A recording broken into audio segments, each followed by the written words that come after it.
क्या दोस्तों आपको पता है टोक्यो ओलंपिक में गोल्ड मेडल जीतने वाली सबसे युवा खिलाड़ी कौन बन गई है? प्रतिवर्ष विश्व मैंग्रोव दिवस कब मनाया जाता है? भारत किस देश के साथ मिलकर एक संयुक्त सैन्य अभ्यास जिसका नाम है इंद्र 2021 आयोजित करेगा? ऐसे ही 13 बड़ी खबरों को कवर करते हुए हमने आज का बोले तो 28 जुलाई 2021 का करंट अफेयर का वीडियो तैयार किया है। क्वालिटी की दृष्टि से बेस्ट है यह वीडियो, आप लास्ट तक देखें। लास्ट में मैं आपसे एक क्वेश्चन पूछूंगा जिसका आंसर आपको नीचे कमेंट बॉक्स में देना है। और अभी तक आपने हमारी जीके 2020 चैनल को सब्सक्राइब नहीं किया है तो सब्सक्राइब कीजिए, पास में जो बेल आइकन है उसे भी प्रेस कर दीजिए क्योंकि आने वाले हर एक वीडियो की अपडेट आपको सबसे पहले मिले। चलिए बिना वक्त गंवाए स्टार्ट करते हैं पहले क्वेश्चन से। विश्व मैंग्रोव दिवस कब मनाया गया? प्रतिवर्ष वर्ल्ड मैंग्रोव डे मनाया जाता है 26 जुलाई को, यानी कि इस क्वेश्चन का सही आंसर है 26 जुलाई को इंटरनेशनल मैंग्रोव डे मनाया गया। हर वर्ष 26 जुलाई को मैंग्रोव पारिस्थितिकी के बारे में जागरूकता के प्रसार के लिए विश्व मैंग्रोव दिवस मनाया जाता है। किस उद्देश्य से विश्व मैंग्रोव दिवस मनाया जाता है? मैंग्रोव पारिस्थितिकी के बारे में जागरूकता के प्रसार के लिए 26 जुलाई को यह दिवस मनाया जाता है। और हमारे पश्चिम बंगाल में सुंदरबन को बचाने के लिए एक बड़ा वृक्षारोपण अभियान भी चलाया जा रहा है। कहां पर? पश्चिम बंगाल में। और राज्य सरकार ने पश्चिम बंगाल के 3 तटीय जिलों, एक है दक्षिणी 24 परगना, दूसरा है उत्तरी 24 परगना और तीसरा जिला है पूर्वी मेदिनीपुर में एक बड़ा वृक्षारोपण अभियान भी यह महत्वपूर्ण दिवस पर आयोजित किया। कहां पर? यह जो तटीय जिले हैं वहां पर वृक्षारोपण का कार्यक्रम चलाया गया है पश्चिम बंगाल की सरकार की तरफ से।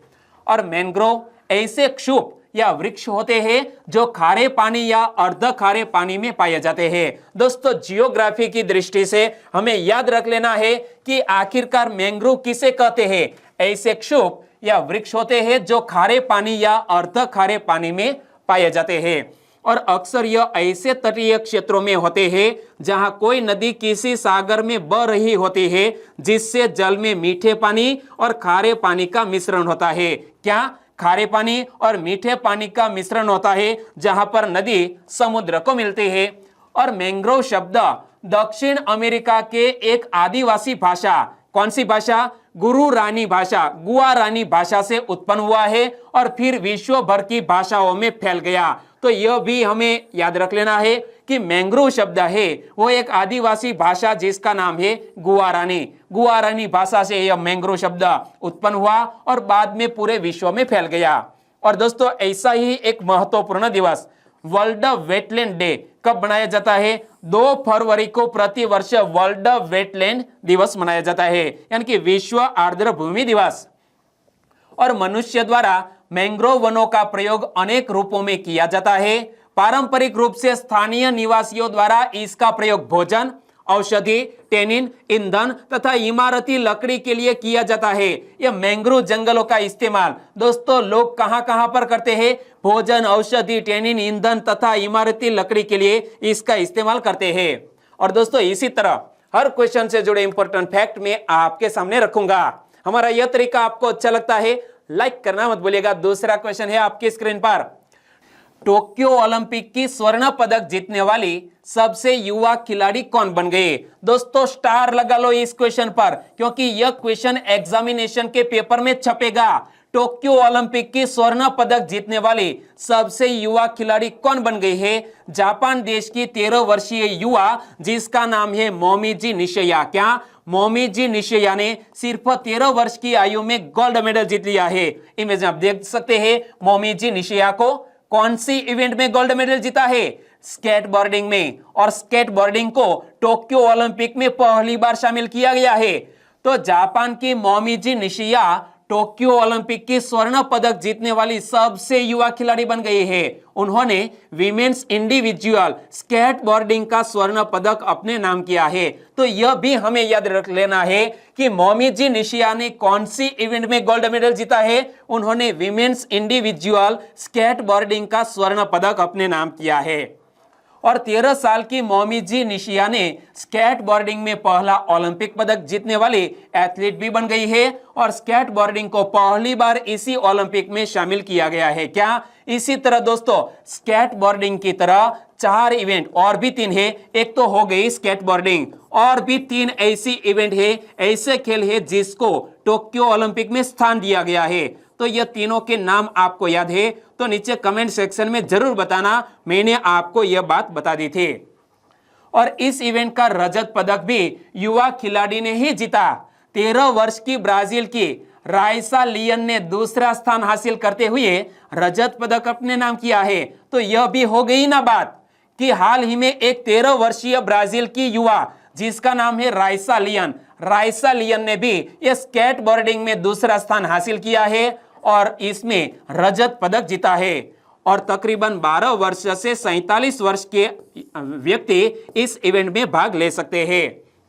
तीसरा क्वेश्चन, भारत किसके साथ मिलकर संयुक्त सैन्य अभ्यास इंद्र 2021 आयोजित करेगा? दोस्तों यह संयुक्त सैन्य अभ्यास के नाम से ही पता चल जाता है।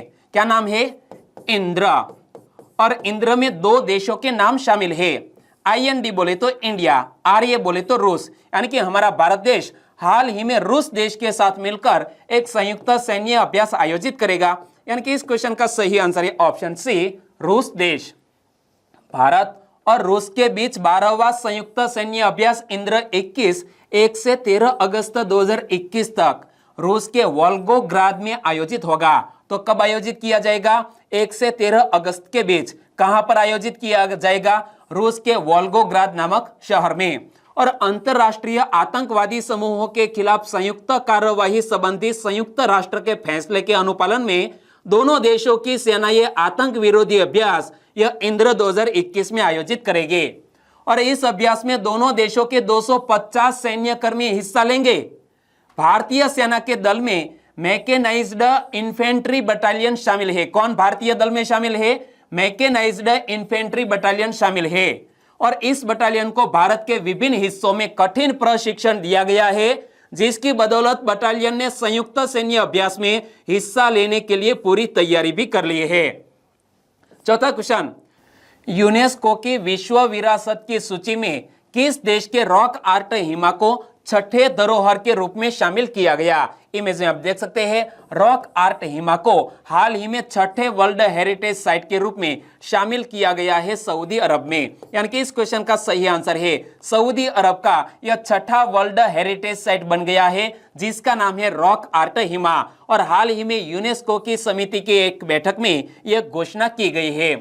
दक्षिण पश्चिम सऊदी अरब में नजरान प्रांत में स्थित यह दुनिया के सबसे बड़े रॉक कला स्थलों में से एक है। क्या? दुनिया के सबसे बड़े रॉक कला स्थलों में से एक है यह रॉक आर्ट हिमा। और आइकॉनिक रॉक साइट में 34 से अधिक अलग अलग जगह है, जिनमें रॉक शिलालेख और प्राचीन अरब कारवा मार्ग के साथ कुएं भी शामिल है। और सऊदी अरब के संस्कृति मंत्री प्रिंस बद्र बिन अब्दुल्ला बिन फरहान अल सऊद ने लिस्ट आने के बाद खुशी जाहिर की है। इमेज में आप देख सकते हैं यह है सऊदी अरब के संस्कृति मंत्री। नाम थोड़ा लंबा है, एक बार फिर से पढ़ लेते हैं, प्रिंस बद्र बिन अब्दुल्ला बिन फरहान अल सऊद। पांचवा क्वेश्चन, केंद्रीय रिजर्व पुलिस बल का स्थापना दिवस कब मनाया गया? हाल ही में सेंट्रल रिजर्व पुलिस फोर्स का स्थापना दिवस 27 जुलाई को मनाया गया। यानी कि इस क्वेश्चन का सही आंसर है केंद्रीय रिजर्व पुलिस बल का स्थापना दिवस 27 जुलाई को मनाया गया। इमेज में देखिए CRPF राइजिंग डे कब मनाया गया है? 27 जुलाई को। केंद्रीय रिजर्व पुलिस बल यानी कि central reserve police force, short में कहे तो CRPF ने 27 जुलाई 2021 को अपना 83वां स्थापना दिवस मनाया। यानी कि 2021 में CRPF ने अपना 83वां स्थापना दिवस मनाया। और गृह मंत्रालय के अधिकार के तहत CRPF भारत का सबसे बड़ा केंद्रीय सशस्त्र पुलिस बल है। तो यह फैक्ट भी याद रख लीजिए कि हमारे भारत देश का सबसे बड़ा केंद्रीय सशस्त्र पुलिस बल कौन सा है? CRPF। और इसका मुख्यालय कहां पर स्थित है? न्यू दिल्ली में स्थित है। और यह 27 जुलाई 1939 को क्राउन रिप्रेजेंटेटिव पुलिस, क्या क्राउन रिप्रेजेंटेटिव्स पुलिस के रूप में अस्तित्व में आया और 1949 में यह क्राउन रिप्रेजेंटेटिव पुलिस का नाम बदलकर सेंट्रल रिजर्व पुलिस फोर्स कर दिया गया। और भारतीय स्वतंत्रता के बाद यह 28 दिसंबर 1949 को सीआरपीएफ अधिनियम के एक अधिनियमित होने पर केंद्रीय रिजर्व पुलिस बल बनाया गया। क्या यह सीआरपीएफ का दोस्तों पहले नाम क्या था, वो भी आपने याद रख लिया। और छठा क्वेश्चन, नल से सीधे पीने का स्वच्छ पानी उपलब्ध कराने की योजना लागू करने वाला देश का पहला शहर कौन बन गया? मोस्ट इंपोर्टेंट क्वेश्चन है दोस्तों। नल से सीधे पीने का स्वच्छ पानी उपलब्ध कराने की योजना लागू करने वाला देश का पहला शहर बन गया है ओडिशा का पुरी शहर। यानी कि इस क्वेश्चन का सही आंसर है जय जगन्नाथ। जगन्नाथ की यात्रा कहां निकाली जाती है? पुरी। और यह पुरी शहर हमारे भारत देश में नल से सीधे पीने का स्वच्छ पानी उपलब्ध कराने वाला देश का पहला शहर बन गया है। ओडिशा में पुरी नल से सीधे पीने का स्वच्छ पानी उपलब्ध कराने की योजना लागू करने वाला देश का पहला शहर बन गया है। और ओडिशा के मुख्यमंत्री नवीन पटनायक जी ने परियोजना का उद्घाटन करते हुए यह महत्वपूर्ण घोषणा की है। और अब यह पूरी शहर सीधे नल से पेयजल की व्यवस्था वाले ऐसे लंदन, न्यूयॉर्क, सिंगापुर जैसे वैश्विक शहरों में भी शामिल हो गया है। और इस परियोजना से पुरी के 2.5 लाख निवासियों और प्रति वर्ष पावन नगरी की यात्रा करने वाले लगभग 2 करोड़ पर्यटकों को यह स्वच्छ पानी का लाभ मिलेगा। यानी कि पूरी शहर में दोस्तों लंदन, न्यूयॉर्क और सिंगापुर जैसी फैसिलिटीज अवेलेबल है, क्योंकि ऐसे महत्वपूर्ण शहरों में यह सीधे पेयजल दोस्तों नल के जरिए पहुंचाया गया है। और इसी तरह की सुविधा अब यह धार्मिक नगरी पुरी में भी हो गई है। 7वां क्वेश्चन, हिंसा पीड़ित महिलाओं के लिए 24 घंटे कार्यरत हेल्पलाइन नंबर की शुरुआत किसने की है? हाल ही में दोस्तों हमारे स्मृति ईरानी जी ने हिंसा पीड़ित महिलाओं के लिए 24 घंटे कार्यरत हेल्पलाइन नंबर की शुरुआत की है। यानी कि इस क्वेश्चन का सही आंसर है स्मृति ईरानी। लेकिन स्मृति ईरानी किस मंत्रालय की मंत्री है, वो भी तो क्वेश्चन बन सकता है। हमारी महिला और बाल विकास मंत्री है स्मृति ईरानी जी। स्मृति ईरानी हिंसा पीड़ित महिलाओं के लिए 24 घंटे कार्यरत हेल्पलाइन नंबर की शुरुआत की है। और हेल्पलाइन नंबर का उद्देश्य क्या है? हिंसा की शिकार महिलाओं को आपात और गैर आपात शिकायतों पर परामर्श सेवा उपलब्ध कराना यह हेल्पलाइन नंबर का उद्देश्य है। क्या उद्देश्य है? हिंसा की शिकार महिलाओं को आपात और गैर आपात शिकायतों पर परामर्श सेवा उपलब्ध कराना इस हेल्पलाइन नंबर का मकसद है। 8वां क्वेश्चन, 26 जुलाई को द्रास जम्मू कश्मीर में कारगिल युद्ध स्मारक में विजय मशाल किसने स्थापित की? इमेज आप देख सकते हैं। जम्मू कश्मीर के द्रास में 26 जुलाई को जब कारगिल विजय दिवस मनाया गया, इस अवसर पर कारगिल युद्ध स्मारक में विजय मशाल किसने स्थापित किया है? हमारे भारत देश के पहले चीफ ऑफ डिफेंस स्टाफ कौन है? बिपिन रावत। जनरल बिपिन रावत ने हाल ही में कारगिल युद्ध स्मारक में एक विजय मशाल स्थापित की है। यानी कि इस क्वेश्चन का सही आंसर है जनरल बिपिन रावत। इमेज में आप देख सकते हैं जनरल बिपिन रावत को। वो हमारे भारत देश के पहले सीडीएस है, यानी कि चीफ ऑफ डिफेंस स्टाफ है जनरल बिपिन रावत। जनरल बिपिन रावत ने 26 जुलाई को द्रास जम्मू कश्मीर में कारगिल युद्ध स्मारक में विजय मशाल स्थापित की। और स्वर्णिम विजय मशाल पाकिस्तान के खिलाफ 1971 के युद्ध में भारत की जीत का यह प्रतीक है। और 26 जुलाई को कारगिल विजय दिवस प्रति वर्ष मनाया जाता है। और यह बात भी मैंने आपको बताई थी। 9वां क्वेश्चन, हाल ही में किस देश के प्रधानमंत्री हिकेम मैचिची को बर्खास्त किया गया? नाम थोड़ा डिफिकल्ट है। एक देश के प्रधानमंत्री जिसका नाम है हिकेम मैचिची और उन्हें पद से बर्खास्त किया गया है। किस देश के प्रधानमंत्री? अरे भाई ट्यूनीशिया के। यानी कि इस क्वेश्चन का सही आंसर है ट्यूनीशिया। ट्यूनीशिया में हिंसक विरोध प्रदर्शनों के बाद राष्ट्रपति केस सईद ने प्रधानमंत्री हिकेम मैचिची को बर्खास्त कर दिया है तथा संसद को निलंबित कर दिया है। और राष्ट्रपति ने घोषणा की कि देश में शांति स्थापित होने तक वे नए प्रधानमंत्री की मदद से अधिशासी कामकाज देखेंगे। तो यहां हमें याद रख लेना है ट्यूनीशिया के हाल ही में राष्ट्रपति कौन है? केस सईद। और केस सईद ने यह डिसीजन लिया है कि प्रधानमंत्री हिकेम मैचिची को बर्खास्त कर दिया जाता है। ट्यूनीशिया में सरकार द्वारा कोविड-19 महामारी से निपटने में लापरवाही को लेकर हजारों की संख्या में लोगों ने सत्तारूढ़ इस्लामिस्ट एन्ना हद्दा पार्टी के खिलाफ ट्यूनिस और अन्य शहरों में प्रदर्शन किए थे। इमेज में आप देख सकते हैं प्रदर्शनकारियों को। 10वां क्वेश्चन, किस देश के प्रसिद्ध लोक गायक फकीर आलमगीर का निधन हो गया? इमेज में आप देख सकते हैं कोविड-19 के पश्चात कुछ जटिलताओं के कारण फकीर आलमगीर का निधन हो गया है। वो बांग्लादेश के एक प्रसिद्ध लोक गायक थे, यानी कि इस क्वेश्चन का सही आंसर है बांग्लादेश। बांग्लादेश के प्रसिद्ध लोक गायक फकीर आलमगीर का कोविड-19 की जटिलताओं के कारण निधन हो गया है। उनका जन्म 21 फरवरी 1950 को फरीदपुर में हुआ था और आलमगीर ने अपना संगीत करियर 1966 में शुरू किया था और गायक सांस्कृतिक संगठनों क्रांति शिल्पी गोष्ठी और गण शिल्पी गोष्ठी के प्रमुख सदस्य थे और उन्होंने बांग्लादेश के 1969 के विद्रोह के दौरान एक महत्वपूर्ण भूमिका भी निभाई थी और बांग्लादेश के 1971 के मुक्ति संग्राम लिबरेशन वार के दौरान आलमगीर स्वाधीन बंगला बेतार केंद्र में शामिल हुए और स्वतंत्रता सेनानियों को प्रेरित करने के लिए अक्सर प्रदर्शन किया करते थे आलमगीर, जिसका हाल ही में निधन हो गया है। 11वां क्वेश्चन, कहां के पासेओ डेल प्राडो और रेटिरो पार्क को यूनेस्को ने विश्व विरासत का दर्जा दिया? हाल ही में यूनेस्को की एक बैठक आयोजित की गई थी चीन देश में। वहां पर घोषणा की गई कि स्पेन देश की कैपिटल मैड्रिड शहर में स्थित पासेओ डेल प्राडो और रेटिरो पार्क को वर्ल्ड हेरिटेज साइट का दर्जा दिया गया है, यानी कि इस क्वेश्चन का सही आंसर है मैड्रिड। स्पेन में मैड्रिड के ऐतिहासिक पासेओ डेल प्राडो बुलवार्ड और रेटिरो पार्क को यूनेस्को वर्ल्ड हेरिटेज साइट का दर्जा दिया गया है और स्पेन की राजधानी के बीचों बीच पेड़ों की कतारों से घिरा पासेओ डेल प्राडो, जो प्राडो संग्रहालय जैसे प्रमुख इमारतों का घर है, और प्रतिष्ठित रेटिरो पार्क, इमेज में आप देख सकते हैं बहुत ही यह सुहावना दृश्य। प्रतिष्ठित रेटिरो पार्क जो पासेओ डेल प्राडो से सटा हुआ है, 125 हेक्टेयर का हरा भरा यह स्थान है और मैड्रिड के इतिहास में सबसे अधिक देखे जाने वाले आकर्षणों में से एक है यह रेटिरो पार्क, जिसको हाल ही में वर्ल्ड हेरिटेज साइट के रूप में शामिल किया गया है।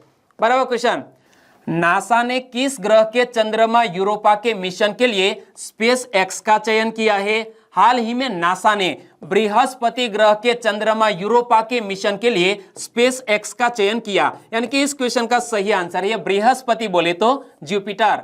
अमेरिकी अंतरिक्ष एजेंसी नासा ने बृहस्पति चंद्रमा यूरोपा यानी कि जुपिटर्स मून यूरोपा की विस्तृत जांच करने के लिए पृथ्वी के पहले मिशन के लिए लॉन्च सेवाएं प्रदान करने के लिए कैलिफोर्निया स्थित स्पेस एक्स का चयन किया है और स्पेस एक्स के मालिक कौन है? Elon Musk. और Europa Clipper mission, Europa Clipper mission नामक मिशन को फ्लोरिडा में नासा के केनेडी स्पेस सेंटर के लॉन्च कॉम्प्लेक्स 39A से फाल्कन हेवी रॉकेट पर अक्टूबर 2024 में लॉन्च किया जाना है। कब लॉन्च किया जाना है? अक्टूबर 2024 में। और कहां से? तो केनेडी स्पेस सेंटर के लॉन्च कॉम्प्लेक्स 39A से लॉन्च किया जाएगा। किसकी मदद ली जाएगी? तो यह स्पेस एक्स के फाल्कन हेवी रॉकेट पर इसे दोस्तों लॉन्च किया जाएगा। और यहां बात की नासा की, तो नासा के हाल ही में नए प्रशासक कौन बन गए हैं? बिल नेल्सन, इमेज में आप देख सकते हैं। और नासा का हेडक्वार्टर कहां पर स्थित है? संयुक्त राज्य अमेरिका के वॉशिंगटन डीसी में। और नासा की स्थापना कब हुई? 1 अक्टूबर 1958 को नासा की स्थापना हुई। और जब स्पेस एक्स के साथ यह समझौता हुआ है तो स्पेस एक्स के संस्थापक और सीईओ कौन है? Elon Musk. और स्पेस एक्स की स्थापना कब हुई? 2002 में। और स्पेस एक्स का हेडक्वार्टर कहां पर स्थित है? अमेरिका के कैलिफोर्निया में इसका हेडक्वार्टर स्थित है। 13वां और लास्ट क्वेश्चन, देश का पहला ग्रीन स्पेशल इकोनॉमिक जोन निम्न में से कौन बना? हाल ही में देश का पहला ग्रीन स्पेशल इकोनॉमिक जोन बना है गुजरात का कांडला पोर्ट, यानी कि इस क्वेश्चन का सही आंसर है Kandla. Kandla special economic zone को IGBC प्लेटिनम रेटिंग से नवाजा गया है और यह मौजूदा शहरों में IGBC green cities platinum rating हासिल करने वाला देश का पहला ग्रीन स्पेशल इकोनॉमिक जोन बन गया है। और कांडला भारत का सबसे पहला फ्री ट्रेड जोन भी है और यहाँ कांडला नदी पर बना हुआ है यह कांडला पोर्ट, इमेज में आप देख सकते हैं। और अब बात करते हैं लास्ट वीडियो के क्वेश्चन की। लास्ट वीडियो में मैंने आपसे क्वेश्चन पूछा था, विश्व कैडेट कुश्ती चैंपियनशिप 2021 कहां आयोजित हुई? यह विश्व कैडेट कुश्ती चैंपियनशिप 2021 हाल ही में हंगरी की कैपिटल बुडापेस्ट में आयोजित हुई। यानी कि इस क्वेश्चन का सही आंसर था हंगरी। लगभग सभी दोस्तों ने बिल्कुल सही आंसर दिया है। इनमें से कुछ फ्रेंड के नाम लेना चाहूंगा, तो वो है सुनील वसावा, बरंडा मयूर, भावना तड़वे, वसावा मिताक्षी, पायल झाला, तक्ष चौधरी। आपका भी हमारे चैनल में स्वागत है। हमारे और भी सब्सक्राइबर फ्रेंड है, वो है मंजू कुशवाहा, चावड़ा जय, प्रहलाद कुमार, कैम स्टडी अड्डा नामक कोई फ्रेंड है। आपका आंसर बिल्कुल सही है हंगरी। जल्पा राणा और कनु ठाकुर, इन सभी दोस्तों का आंसर बिल्कुल सही। तो रशीला डामोर, मनीष चौधरी, चावड़ा अजय, शिल्पा ठाकुर, FA कुरैशी और करण कनौजिया, सभी दोस्तों को दिल से थैंक यू सो मच। और आज के वीडियो का क्वेश्चन ए रहा स्क्रीन पर। सुर्खियों में रहा काकतीय रुद्रेश्वर मंदिर किस राज्य में स्थित है? हाल ही में काकतीय रुद्रेश्वर मंदिर को वर्ल्ड हेरिटेज साइट में स्थान मिल गया है। तो सही ऑप्शन चुनिए, काकतीय रुद्रेश्वर मंदिर किस राज्य में स्थित है? कल ही मैंने आपको डिटेल में बताया था। आंसर पता है तो एक बार लिख दीजिए। लिखने के बाद आप कभी नहीं भूलेंगे। और वीडियो वाकई में आपको अच्छा लगता है, हेल्पफुल लगता है, तो आपके दोस्तों को फेसबुक, व्हाट्सएप या टेलीग्राम के जरिए इस वीडियो के लिंक शेयर करना मत भूलिएगा। बस छोटी सी उम्मीद के साथ वीडियो खत्म करते हैं, फिर मिलेंगे नए करंट अफेयर वीडियो के साथ। तब तक के लिए टेक केयर एंड जय हिंद।